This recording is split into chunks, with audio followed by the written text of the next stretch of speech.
Bir gap o'qidimda. Ruhlar bir-biriga talpinganda tanalar to'sqinlik qila olmaskan.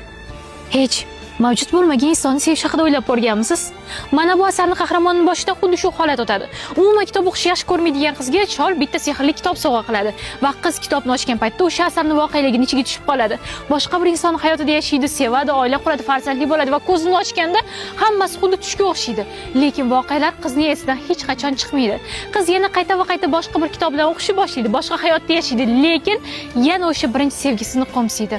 Bitta kitobni 2 marta o'qish esa qizni o'limga olib kelardi. Asarning so'ngida qiz yana qayta o'sha kitobni o'qiyman deganida nima bo'lganini Binafsha Shuflasi asarini o'qib bilib olishingiz mumkin. Mana bitta savol qiziqtiryapti-da. Agarda sevgan insoningiz bilan boshqa hayotda yana uchrashish imkoni berilganda va undan keyin sizni o'lim kutganida, siz bunga rozi bo'lgan bo'larmidingiz? Kommentariyada yozib qoldiring.